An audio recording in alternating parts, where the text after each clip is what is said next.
محترم سامعین، السلام علیکم ورحمۃ اللہ وبرکاتہ۔ اب ہم آپ کو سناتے ہیں سیدنا ایوب علیہ السلام کا قصہ۔ ایوب علیہ السلام انبیاء کی جماعت میں سے ایک ہستی ہیں۔ اللہ تعالیٰ نے صبر کے معاملے میں بطور خاص ان کا تذکرہ فرمایا ہے، لوگوں کے لیے ایک مثال اور نمونہ ٹھہرایا ہے۔ آپ کا نسب نامہ یوں ہے: ایوب بن موس بن رازح بن عیس بن اسحاق بن ابراہیم علیہ السلام۔ یہ سیدنا اسحاق علیہ السلام کی نسل میں سے ہیں۔ ابراہیم علیہ السلام کے دو صاحبزادے تھے، اسماعیل علیہ السلام اور اسحاق علیہ السلام۔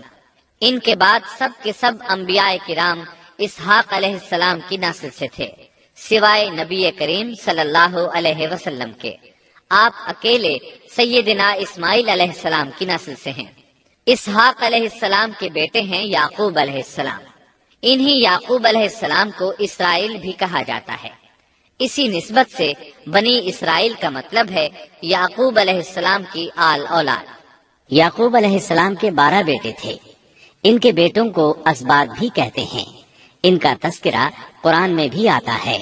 اب سوال یہ ہے کہ جن اسباط کا تذکرہ قرآن مجید میں انبیاء کرام علیہم السلام کے ساتھ کیا گیا ہے، کیا وہ یعقوب علیہ السلام کے بیٹے تھے یا ان بیٹوں کی اولاد میں سے تھے؟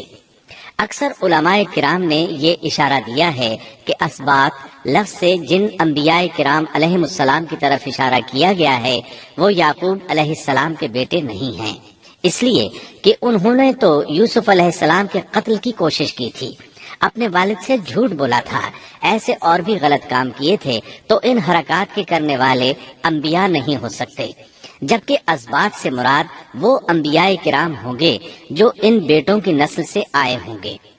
بنی اسرائیل کے 12 قبیلے تھے اور قبیلے کو سبط بھی کہتے ہیں، اس لیے انہیں اسباط بھی کہا جاتا ہے، یعنی بنی اسرائیل ان قبیلوں میں تقسیم ہو گئے۔ اسی طرح سیدنا ایوب علیہ السلام سیدنا اسحاق علیہ السلام کی اولاد میں سے ہوئے۔ سورہ انعام آیت 84 میں اللہ فرماتے ہیں: اور اس کی اولاد میں سے داؤد اور سلیمان اور ایوب اور یوسف اور موسیٰ اور ہارون۔ تو یہ سب کے سب سیدنا ابراہیم علیہ السلام کی نسل سے تھے۔ ایوب علیہ السلام بھی اللہ تعالیٰ کے نبی اور رسول تھے۔ سورۃ النساء آیت 163 میں اللہ تعالیٰ فرماتے ہیں: یقیناً ہم نے آپ کی طرف اسی طرح وحی کی ہے جیسا کہ نوح اور ان کے بعد والے نبیوں کی طرف کی، اور ہم نے وحی کی ابراہیم اور اسماعیل اور اسحاق اور یعقوب اور ان کی اولادوں پر، اور عیسیٰ اور ایوب اور یونس اور ہارون اور سلیمان کی طرف، اور ہم نے داؤد کو زبور عطا فرمائی۔ اللہ تعالیٰ نے ان سب انبیاء کرام علیہم السلام کی طرف وحی فرمائی، اور ایوب علیہ السلام بھی ان رسولوں میں سے ایک ہیں۔ اللہ تعالیٰ نے آپ کو آپ کی قوم سوران کی طرف مبعوث فرمایا۔ یہ قوم ملک شام میں رہائش پذیر تھی۔ آپ بہت زیادہ مالدار تھے۔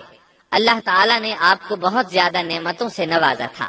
آپ کے پاس بے شمار مویشی تھے، لا تعداد نوکر چاکر تھے۔ اللہ نے آپ کو بہت سی زرعی زمین بھی عطا فرمائی تھی۔ آپ تاجر بھی تھے۔ تجارت کا سلسلہ دور دور تک پھیلا ہوا تھا۔ اللہ تعالیٰ نے آپ کو کثیر اولاد بھی عطا فرمائی تھی۔ آپ کے ہاں 7 بیٹے اور 7 بیٹیاں تھیں۔ آپ خود بھی صحت مند اور طاقتور تھے۔ آپ کے اصحاب کی تعداد بھی کافی تھی۔ گویا اللہ تعالیٰ نے آپ کو گوناگون نعمتوں سے نوازا تھا۔ آپ روئے زمین پر نعمتوں سے مالا مال شخص تھے۔ اللہ تعالیٰ نے آپ کو آزمانا چاہا تاکہ بعد میں آنے والے لوگوں کے لیے آپ صبر کی مثال بن جائیں۔ آخر صبر کا مرحلہ شروع ہو گیا۔ آپ کا سب مال و متاع ہلاک ہو گیا، یہاں تک کہ آپ فقیر ہو گئے۔ آپ کی زندگی ہی میں آپ کی ساری اولاد اللہ کو پیاری ہو گئی۔ کسی کا ایک بیٹا بھی فوت ہو جائے تو وہ کتنا غمگین ہوتا ہے، متاثر ہوتا ہے۔ سیدنا یعقوب علیہ السلام پر غم کس طرح طاری ہوا، یہاں تک کہ آپ کی آنکھوں کی بینائی تک جاتی رہی۔ مارے غم کے وہ گھل گئے تھے، جبکہ ان کا کوئی بیٹا فوت نہیں ہوا تھا، اور ادھر 7 بیٹے اور 7 بیٹیاں فوت ہو گئے۔ یہی نہیں، تمام مال مویشی ہلاک ہو گئے۔ معاملہ اس پر بھی ختم نہیں ہوا، آپ شدید مرض میں مبتلا ہو گئے۔ بیماری اس قدر شدید تھی کہ آپ چلنے پھرنے سے معذور ہو گئے، اٹھنے کی سکت نہ رہ گئی، یہاں تک کہ آپ کا گوشت گرنے لگا۔ آپ کی آزمائش انتہا کو پہنچ گئی۔ اب آپ کے ساتھی بھی آپ کا ساتھ چھوڑنے لگے۔ انہیں خوف محسوس ہوا کہ کہیں ان کی بیماری انہیں بھی نہ لگ جائے، کہیں یہ کوئی ایسی بیماری نہ ہو جو ایک سے دوسرے کو لگتی ہو۔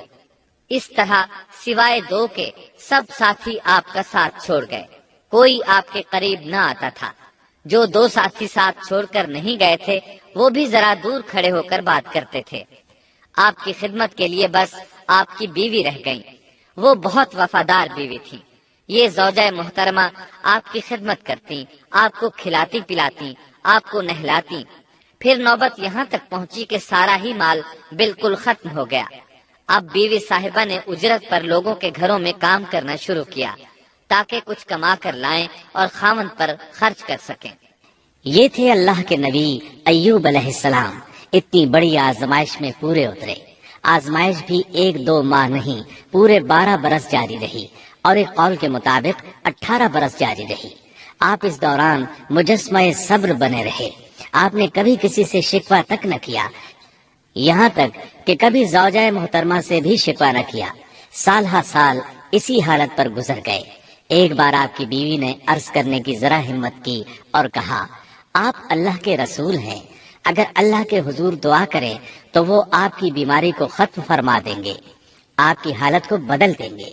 بیوی صاحبہ کے یہ کہنے کے باوجود آپ نے بیماری کے ختم ہونے کی دعا نہ کی، نہ یہ کہا یا اللہ مجھے رزق کی فراوانی عطا فرما، بس رضائے الہی پر راضی رہے، تقدیر الہی پر خوش رہے۔ آپ نے بیوی سے فرمایا، ذرا بتاؤ تو ہم کتنا عرصہ خوشحالی اور فراوانی میں رہے ہیں، کتنا عرصہ ہم ناز و نعمت میں رہے ہیں؟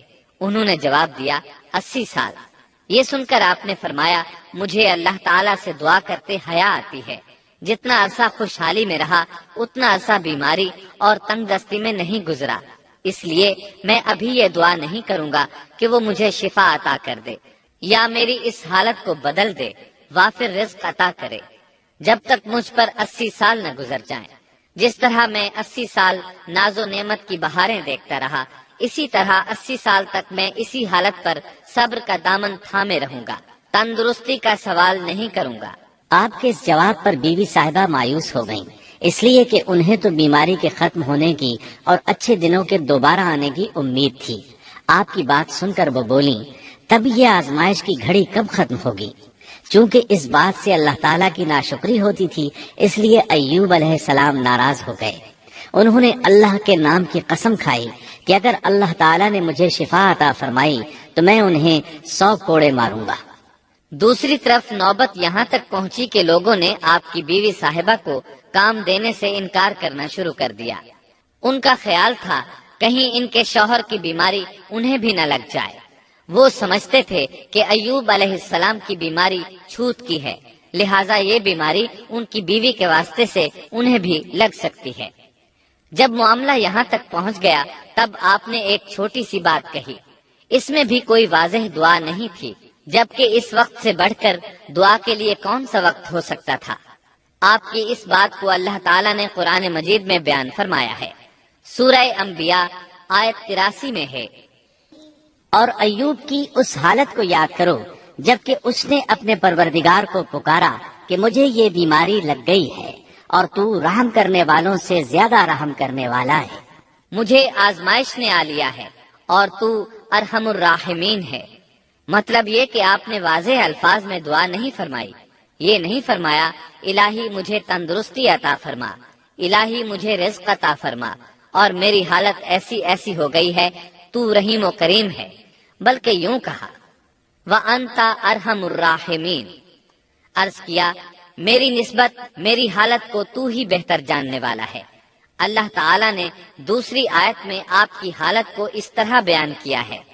سورہ صاد آیت 41 میں اللہ تعالیٰ فرماتے ہیں، اور ہمارے بندے ایوب کا بھی ذکر کر جبکہ اس نے اپنے رب کو پکارا کہ مجھے شیطان نے رنج اور دکھ پہنچایا ہے۔ گویا آپ نے اس بیماری اور مصیبت کو اللہ تعالیٰ کی طرف منسوب نہیں فرمایا بلکہ اللہ تعالیٰ کو اس سے مبرہ و پاک ٹھہرایا اور اسے شیطان کی طرف منسوب کیا۔ یوں نہیں کہا اللہ تو نے مجھے مصیبت میں ڈال دیا، بلکہ اس کو غیر اللہ یعنی شیطان کی جانب منسوب کیا۔ حدیث میں بھی اسی طرح آتا ہے، وَالشَّرُّ لَيْسَ إِلَيْكَ، برائی تیری طرف سے نہیں ہے۔ اللہ تعالیٰ نے آپ کی التجا کو اسی لمحے شرف قبولیت سے نوازا۔ کتنے ہی موقع ایسے آئے تھے کہ اس سے قبل بھی آپ دعا کر سکتے تھے اور وہ قبول ہو جاتی، لیکن آپ نے صبر کا دامن تھامے رکھا۔ اسی لیے مدتوں سے ضرب المثل چلی آ رہی ہے صبر ایوب۔ جب آپ نے اپنے پروردگار سے اس انداز میں دعا مانگی تو اللہ تعالیٰ نے ان سے آزمائش ختم کر دی۔ اللہ تعالیٰ سورہ صاد آیت 42 میں فرماتے ہیں، اپنا پاؤں مارو، یہ نہانے اور پینے کے لیے ٹھنڈا پانی ہے۔ جب انہوں نے پاؤں زمین پر مارا تو پانی کا چشمہ جاری ہو گیا۔